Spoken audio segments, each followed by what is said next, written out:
혹시 주변에 그런 사람을 본 적 있으신가요? 단 한마디 말도 없이 주변의 공기마저 통제하는 듯한 초자연적인 힘을 가진 사람 말입니다. 그들은 소리치거나 애원하지 않습니다. 그저 조용히 한 걸음 물러설 뿐입니다. 그런데 바로 그 순간 모든 것이 변하기 시작합니다. 공간의 에너지가 바뀌고 사람들은 의문을 품기 시작하며 그를 쫓고 무언가를 느끼게 되죠.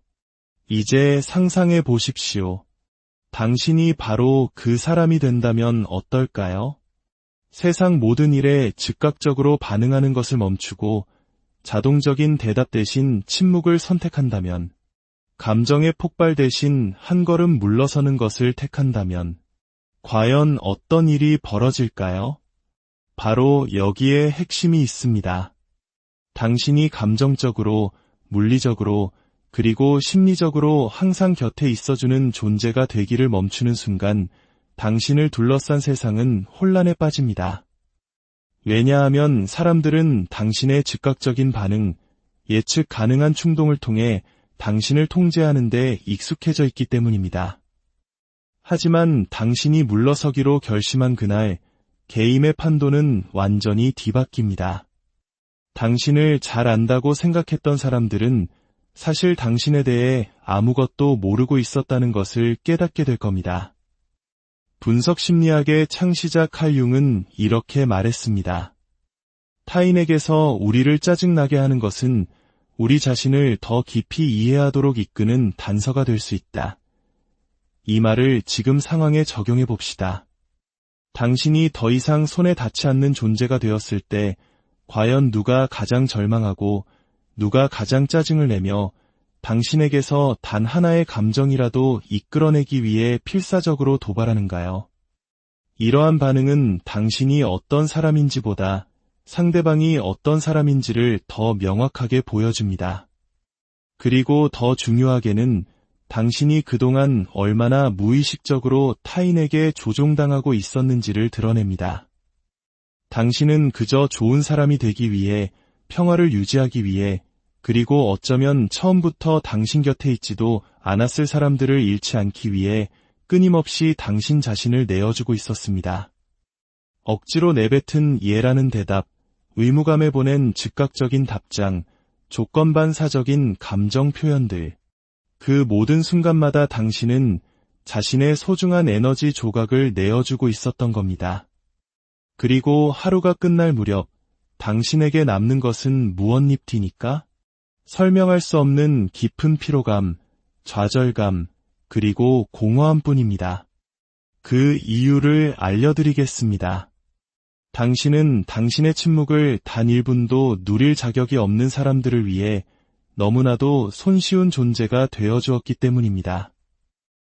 이야기는 세상의 등을 돌리라는 말이 아닙니다. 바로 당신 자신을 선택하라는 외침입니다. 칼 융이 개성화라고 불렀던 과정을 배우라는 뜻입니다. 온전하고 진실하며 완전한 자기 자신이 되어가는 과정 말입니다. 그리고 위대한 여정은 때로는 1000마디의 논쟁보다 깊은 침묵이 더 강력한 힘을 가질 수 있다는 사실을 깨닫는 것에서부터 시작됩니다. 도피가 아닌 깊은 자각에서 비롯된 한 걸음의 물러섬이 얼마나 강력한 자기 주권의 행위인지를 이해하는 것에서부터 말입니다. 이제 당신의 눈을 바라보며 묻겠습니다. 당신은 언제까지 타인의 감정에 휘둘리는 삶을 사실 건가요? 언제까지 누군가 당신의 상처를 건드릴 때마다 꼭두각시처럼 반응하실 건가요? 어쩌면 이제 그 보이지 않는 끈을 끊어내고 한 걸음 물러서서 누구도 쉽게 예측할 수 없는 신비로운 존재가 되어야 할 때인지도 모릅니다. 당신이 더 이상 언제나 그 자리에 있는 사람이 아니게 될 때 모든 것이 변하기 시작할 테니까요. 우리는 언제나 그 자리에 있고 빨리 응답하며 타인을 기쁘게 하고 마음속으로는 아니오를 외치고 싶을 때조차 예라고 말하도록 배워왔습니다. 어린 시절부터 우리의 가치는 타인에게 얼마나 유용한 존재인지에 달려있다고 무의식적으로 세뇌당해 온 것이나 다름없습니다. 하지만 아마 누구도 당신에게 이토록 명확하게 말해주지 않았을 진실이 있습니다. 그 지나친 유용함은 미덕이 아니라 당신의 영혼을 가두는 감옥이라는 사실입니다. 당신이 감정적으로든 어떤 방식으로든 항상 접근 가능한 사람이어야 한다고 믿는 한 당신은 계속해서 조종당하고 에너지를 착취당하며 더 이상 쓸모가 없어지는 순간 잊힐 것입니다. 왜 그런지 아십니까? 항상 그 자리에 있는 사람은 예측 가능해지기 때문입니다. 그리고 예측 가능한 모든 것은 결국 도구로 전락하고 맙니다. 사람들은 당신을 감정적 비상벨처럼 사용하기 시작합니다. 관심이 필요할 때, 위로가 필요할 때, 자신의 존재를 확인받고 싶을 때 당신이라는 버튼을 누르고 용건이 끝나면 다시 선반 위에 올려놓습니다. 하지만 당신은 이 사실을 깨닫지 못합니다. 모두에게 좋은 사람이 되어주면 언젠가 누군가도 나에게 그런 존재가 되어줄 것이라는 환상에 갇혀 있기 때문이죠. 그러나 세상은 그렇게 작동하지 않습니다. 칼 융은 페르소나에 대해 이야기했습니다. 사회적으로 인정받고 사랑받기 위해 우리가 쓰는 가면 말입니다.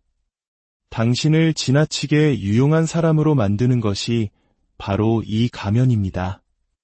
속은 문드러지고 있으면서도 괜찮다고 말하고 지쳐 쓰러질 것 같으면서도 메시지에 즉각 답장합니다. 마치 세상에 무언가 빚이라도 진 사람처럼 스스로를 해명하고 정당화하고 방어합니다. 하지만 진실은 이것입니다. 당신이 타인의 무대 중앙에 자신을 세울수록 당신은 당신 자신의 무대에서 사라지게 됩니다. 항상 손 닿는 곳에 있다는 것은 자기 자신을 미묘하게 방치하는 행위와 같습니다. 그것은 인정받고 거절을 피하고 타인이 나에 대해 갖는 이미지를 통제하려는 위장된 욕구일 뿐입니다.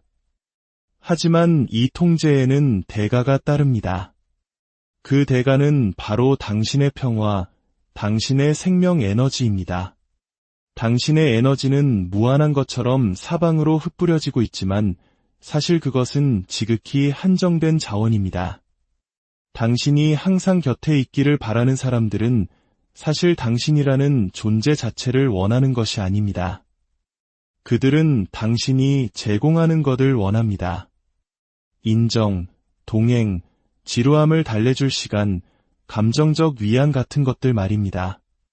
하지만 당신이 변하기 시작할 때, 명확한 경계를 설정하고 반응하기를 거부할 때 바로 그 사람들은 짜증을 내고 당신을 비난하며 너 변했어 라고 말할 겁니다. 그건 당신이 잘못되어서가 아닙니다. 단지 그들에게 더 이상 기능적인 존재가 아니게 되었기 때문입니다. 그리고 여기에 가장 잔인한 진실이 있습니다. 당신이 더 유용하고 손쉬운 존재가 될수록 타인은 당신에게 더 적은 가치를 부여합니다. 너무 풍부한 것은 존중받지 못합니다. 한국 사회에서 흔히 말하는 감정 쓰레기통이 되는 것과 같습니다. 누구도 노력 없이 얻을 수 있는 것을 존중하지 않고 언제나 그 자리에 있는 것의 소중함을 알지 못합니다. 그러니 이제 잠시 멈춰서서 생각해 보십시오. 진정으로 당신의 시간을 누릴 자격이 있는 사람은 누구입니까? 당신의 관심과 존재, 당신의 경청을 받을 자격이 있는 사람은 누구입니까? 아니, 오히려 이렇게 묻는 것이 더 낫겠습니다. 당신의 부재를 경험해야 할 사람은 누구입니까? 우리는 왜 이토록 쉽게 반응하고 이토록 쉽게 굴복하는 걸까요? 이 자동적인 반응과 타인을 기쁘게 하려는 욕구 뒤에는 무엇이 숨어 있을까요? 그 답은 칼 융이 말한 심리적 에너지에 있습니다. 당신의 에너지는 당신이 가진 전부입니다. 그리고 그것을 지키는 법을 배우지 못한다면 누군가는 반드시 그 에너지를 당신에게 불리하게 사용할 것입니다. 오늘 이 이야기가 당신의 마음에 깊은 울림을 주었다면 잠시 시간을 내어 좋아요와 구독을 눌러주세요. 당신의 작은 움직임이 저희에게는 더 깊이 있는 지혜를 나누는 큰 힘이 됩니다. 또한 이 지혜가 필요한 다른 이들에게 닿을 수 있도록 공유해 주신다면 그것은 타인을 위한 소중한 나눔이 될 것입니다. 당신의 삶에 평화와 축복이 가득하기를 기도합니다. 칼 융은 인간의 정신을 단순히 자극에 반응하는 기계로 보지 않았습니다. 그에게 우리의 마음은 하나의 거대한 에너지 시스템과 같아서 모든 생각과 감정, 행동은 그 에너지의 일부를 소모합니다. 문제는 이것입니다. 당신은 당신의 에너지가 어디로 흘러갈지 스스로 선택하고 있습니까? 아니면 세상이 당신을 대신해 결정하도록 내버려두고 있습니까? 당신이 충동적으로 반응할 때마다 당신은 귀중한 심리적 에너지를 낭비하고 있는 것입니다. 신경 쓸 가치도 없는 비판에 자신을 방어할 때, 그저 당신이 옳다는 것을 증명하기 위해 도발에 응수할 때, 무의미한 논쟁에 휘말릴 때, 당신을 소중히 여기지 않는 사람들을 기쁘게 하려고 했을 때, 당신은 당신의 영혼을 살찌우지 못하는 일에 내면의 힘을 쏟아붓고 있는 것입니다. 칼 융은 명확히 말했습니다.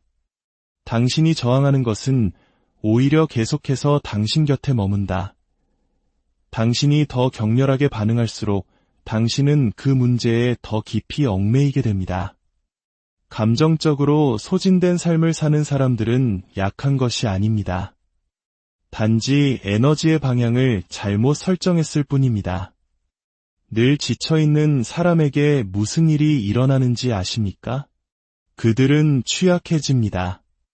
그리고 당신이 취약해지는 순간 당신은 손쉬운 먹잇감이 됩니다. 교묘하게 사람을 조종하는 사람, 기회주의적인 사람, 감정적으로 결핍된 사람들은 동물의 감각처럼 이것을 알아챕니다. 당신이 자신의 에너지를 지킬 줄 모른다는 것, 모든 일에 반응하며 세상을 구원하려는 듯 애쓴다는 것을 간파하고 그것을 철저히 이용합니다. 융에 따르면 건강한 정신이란 에너지 시스템 내에 에너지를 보존할 줄 아는 정신입니다. 이것은 죄책감 없이 아니오라고 말할 줄 아는 지혜를, 비겁하게 느껴질 걱정 없이 침묵을 지킬 줄 아는 용기를, 행동하기 전에 먼저 관찰할 줄 아는 통찰력을 의미합니다. 진정한 힘은 반응하는 데 있는 것이 아니라 언제 어떻게 행동할지 선택하는 데 있기 때문입니다. 그리고 이것은 자신의 충동을 인식할 만큼 스스로를 깊이 알 때에만 가능합니다. 지난밤 해결되지 않은 대화 때문에 잠 못 이룬 적이 몇 번이나 있었습니까? 누군가 왜 당신을 함부로 대했는지 이해하려 애쓰거나 했어야 할 말을 곱씹으며 몇 시간을 보낸 적은 또 얼마나 많습니까? 이 모든 것이 바로 되돌아오지 않을 에너지를 쏟아붓는 행위입니다. 당신은 오래전에 사라졌어야 할 유령들을 계속 살려두고 당신이 반응하기에 존재할 뿐인 관계의 동력에 계속해서 연료를 공급하고 있는 것입니다. 심리적 에너지는 마치 보호막과 같습니다. 잘 지켜졌을 때 그것은 강력한 존재감을 만들어냅니다. 당신이 방에 들어서는 것만으로도 사람들은 말없이 당신을 존중하게 됩니다. 하지만 잘못 관리될 때 당신은 보이지 않는 존재, 반응적인 존재, 연약한 존재가 되어버립니다. 세상은 쉽게 무너지는 사람에게 자비를 베풀지 않습니다. 그러므로 오늘부터 당신 자신의 방아쇠를 관찰하기 시작하십시오. 무엇이 당신을 자동적으로 반응하게 만듭니까? 무엇이 당신의 평정심을 잃게 합니까? 바로 그 지점들이 당신의 에너지가 새어나가는 구멍이며 당신이 집중적으로 노력해야 할 부분입니다. 차갑거나 무관심한 사람이 되기 위해서가 아니라 선택할 줄 아는 사람, 자기 자신에 대한 온전한 주권을 가진 사람이 되기 위해서 말입니다. 당신이 자신의 에너지를 보존하기 시작할 때 당신은 타인이 당신에게 더 쉬운 투사를 깨뜨리게 됩니다. 그리고 이것은 많은 사람들을 불편하게 만듭니다. 우리는 이제 조용한 조종이라는 어두운 영역으로 들어가고 있습니다. 기회주의적인 사람들이 어떻게 당신의 에너지를 먹고 사는지, 그리고 당신의 부재가 어떻게 그들의 게임을 완전히 무력화시키는지 곧 알게 될 것입니다. 당신은 스스로 상황을 통제하고 있다고 생각합니다. 당신의 반응이 의식적인 선택이라고 믿습니다. 하지만 진실은 그보다 더 어둡습니다. 당신의 감정적 반응 대부분은 이미 프로그래밍되어 있습니다. 그리고 이 사실을 이해하는 사람들은 당신을 너무나도 쉽게 조종합니다. 기회주의자들은 목소리를 높이거나 위협하거나 상황을 강요할 필요가 없습니다. 그들은 단지 당신이 노출시킨 버튼을 누르기만 하면 됩니다. 그러면 당신은 언제나 그랬듯이 정해진 대로 반응합니다. 칼 융은 이것을 투사라고 불렀습니다. 사람들이 자기 안에서 볼 수 없는 것을 타인에게 비추어 보는 심리적 메커니즘입니다. 하지만 이 현상에는 대부분이 눈치채지 못하는 또 다른 측면이 있습니다. 타인이 당신에게 투사하는 동안 당신 또한 그 이미지를 받아들이는 그릇이 된다는 점입니다. 그리고 당신이 감정적으로 더 유용하고 손쉬운 존재일수록 당신은 그들의 투사를 위한 새하얀 캔버스가 되어버립니다. 위기에 처했을 때만 연락하는 친구, 언제나 당신이 구원해주길 바라는 연인, 당신이 쓸모 있을 때만 칭찬하는 사람. 이 모든 것은 우연이 아닙니다. 그들은 당신과 관계를 맺고 있는 것이 아닙니다. 그들은 당신에 대한 관념, 즉 당신이 연기하기로 동의한 역할과 관계를 맺고 있는 것입니다. 왜 당신은 그 역할에 동의하는 걸까요?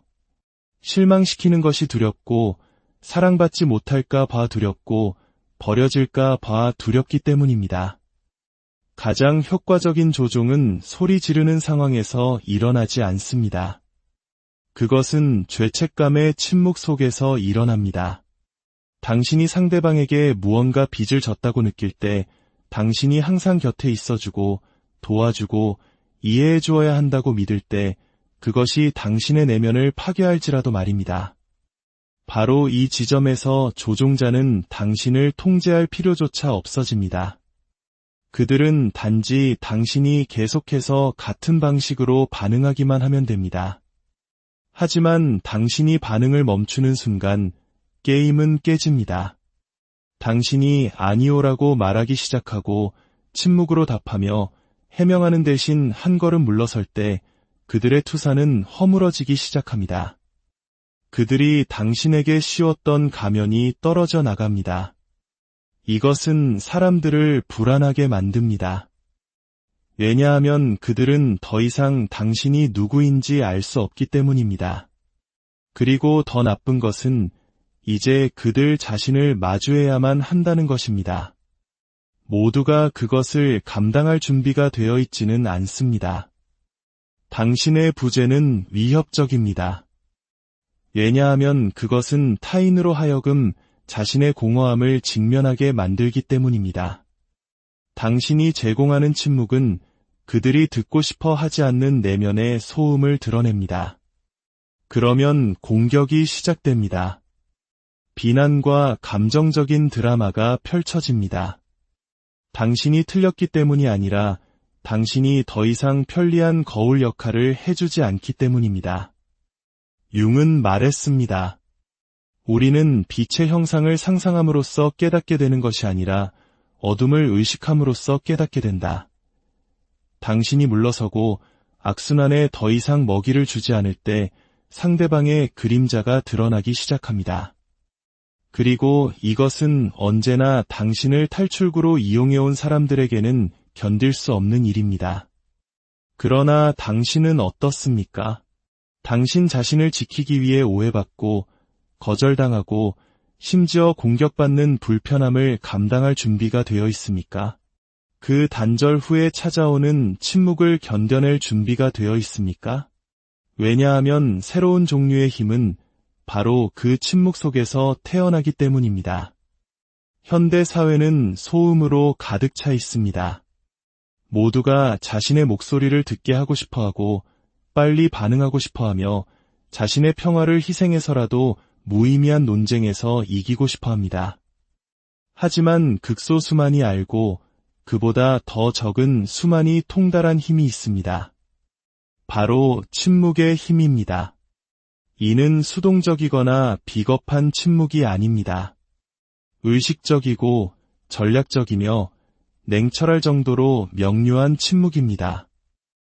부재가 아니라 오히려 증폭된 존재감을 드러내는 그런 종류의 침묵 말입니다. 칼 융은 침묵을 텅 빈 공간이 아니라 내적 변화를 위한 비옥한 토양으로 보았습니다. 당신이 반응을 멈출 때 당신은 관찰하기 시작합니다. 그리고 관찰을 통해 이전에는 눈치채지 못했던 패턴들을 보게 됩니다. 감정적 반복, 조종의 게임, 자기 파괴의 순환 같은 것들입니다. 침묵은 명료함을 허락합니다. 그리고 명료함은 당신을 통제하며 살아가는 사람들에게는 매우 위험한 것입니다. 당신이 응답하지 않을 때, 자신을 설명하지 않을 때, 그저 조용히 사라질 때 어떤 사람들이 공황 상태에 빠지는 것을 본 적 있습니까? 그들이 당신을 그리워해서가 아닙니다. 당신의 침묵이 그들의 서사를 통제할 힘을 빼앗아 가기 때문입니다. 당신이 말을 하는 동안에는 당신은 여전히 그들의 게임 안에 있습니다. 하지만 당신이 침묵할 때 당신은 게임의 규칙을 바꿉니다. 그리고 그것은 당신의 반응을 먹고 사는 모든 사람들의 균형을 무너뜨립니다. 진정한 침묵은 목소리의 부재가 아닙니다. 그것은 자기 에너지에 대한 완전한 통달입니다. 타인의 감정에 끌려 내려가지 않겠다는 거부이며 당신의 에너지를 소모할 가치가 없는 싸움에 참여하지 않겠다는 의식적인 선택입니다. 융이 말한 개성화, 즉 진정한 자기 자신이 되어가는 과정은 이러한 거리두기를 요구합니다.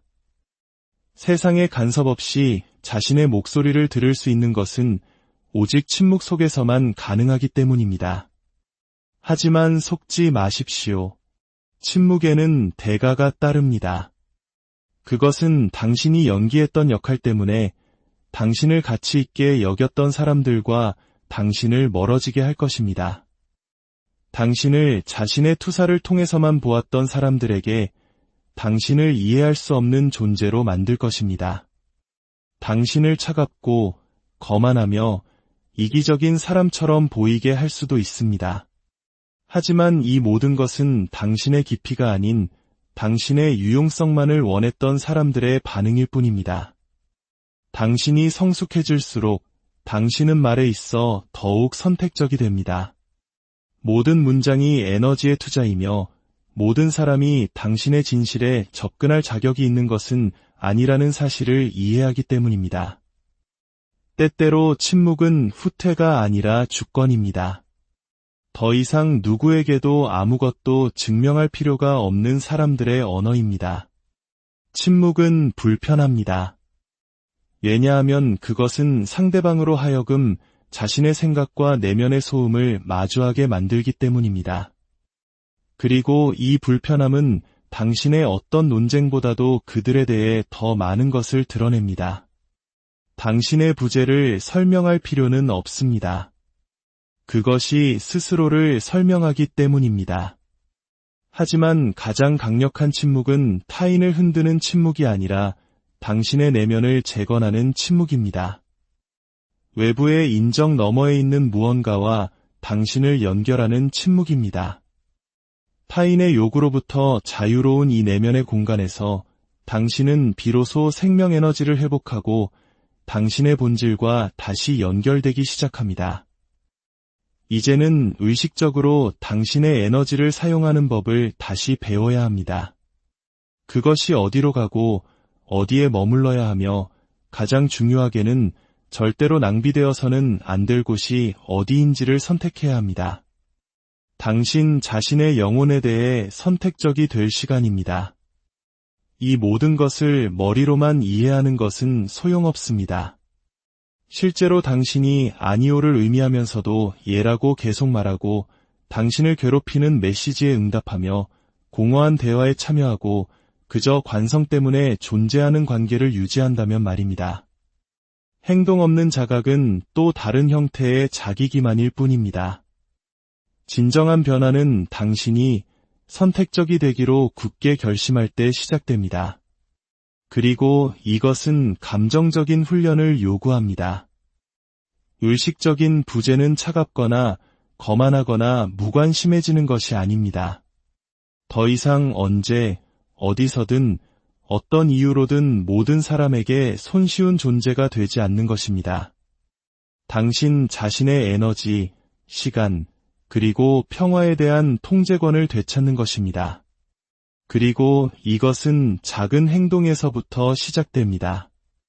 즉시 응답하지 않기, 반응하기 전에 숨을 고르기, 혼돈에 끌려 들어가기 전에 논쟁에서 벗어나기, 죄책감 없이 휴대폰을 끄기, 오늘은 안 돼, 관심 없어, 나는 관여하지 않겠어 라고 말하기. 하지만 가장 중요한 부분은 이것입니다. 당신의 부재를 정당화할 필요가 없습니다. 당신의 침묵을 설명할 필요가 없습니다.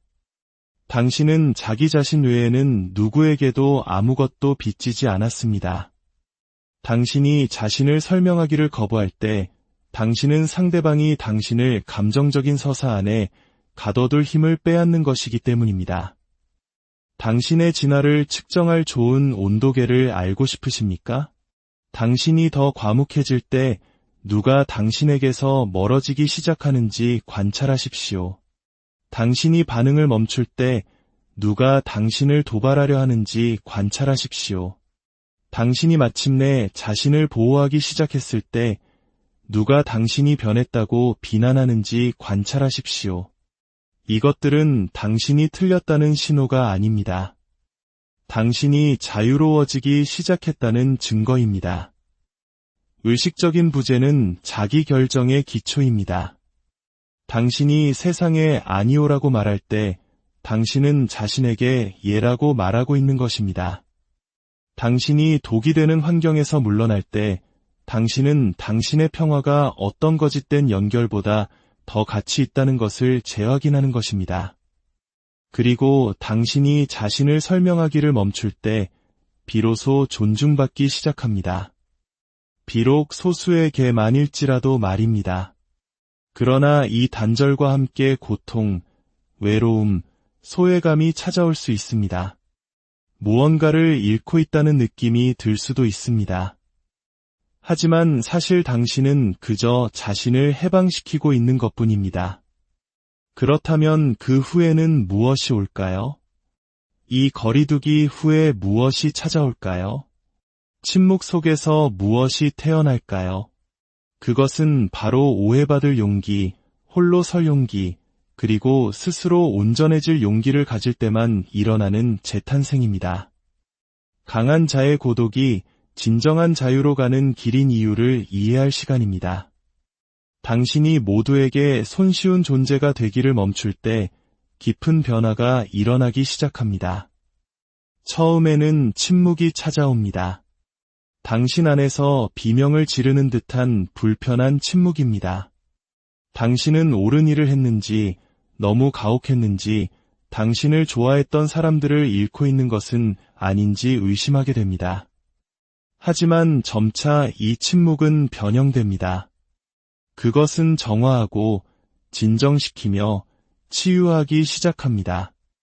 그리고 고독이 찾아옵니다. 부재의 고독이 아닌 완전한 현존의 고독, 당신 자신의 현존 말입니다. 타인을 곁에 두기 위해 더 이상 자신을 배신하지 않는 자의 고독, 강한 자의 고독입니다. 한때 혼란이 있던 그 공간에 명료함이 들어섭니다. 불안이 있던 곳에 평화가 깃듭니다. 결핍이 있던 곳에 새로운 종류의 힘이 자라납니다. 바로 당신 자신 안에서 온전해지는 힘입니다. 당신이 더 이상 손에 닿지 않는 존재가 되기로 결심할 때 당신은 세상을 등지는 것이 아니라 당신 자신에게로 돌아가고 있는 것입니다. 이 지점에서 당신은 반응하는 자에서 창조하는 자가 됩니다. 상황에 의해 만들어지는 존재가 아니라 당신의 내면으로부터 현실을 만들어가기 시작합니다. 당신의 부재에 불편함을 느끼는 사람들은 그들이 결코 당신을 원했던 것이 아니라는 사실을 드러냅니다. 그들은 당신이 연기했던 역할을 원했던 것입니다. 그리고 이제 당신이 그 역할에 더 이상 맞지 않자 그들은 당신을 어떻게 대해야 할지 모릅니다. 바로 그 사실이 당신을 자유롭게 합니다. 당신은 사람들을 잃을 것입니다. 하지만 당신 자신을 찾게 될 것입니다. 당신은 장소들로부터 멀어질 것입니다. 하지만 당신의 본질과 다시 연결될 것입니다. 당신은 오해받을 것입니다. 하지만 마침내 당신은 존중받기 시작할 것입니다. 왜냐하면 당신이 더 이상 아무거대나 유용한 존재가 아닐 때 당신은 가치 있고 희귀하며 잊을 수 없는 존재가 되기 때문입니다. 이것은 재탄생이며 새로운 시작입니다. 감정의 찌꺼기, 심리게임, 애정으로 위장한 공허함을 위해 더 이상 당신을 내어주지 않는 삶의 시작입니다. 이제 당신은 오직 당신의 평화, 당신의 진실, 당신의 온전함과 공명하는 것만을 받아들입니다. 이야기의 끝까지 함께 하셨다면 당신의 일부는 이미 이 새로운 길을 걸을 준비가 되어 있다는 뜻입니다. 사랑받는다는 것이 그러기 위해 자신을 버려야 한다면 아무 의미가 없다는 것을 당신의 일부는 이미 이해했다는 뜻입니다. 그리고 진정한 자기사랑은 비록 잠시 동안 혼자가 되는 대가를 치르더라도 당신 자신을 선택할 때 시작된다는 것을 말입니다. 이제 당신의 내면의 평화를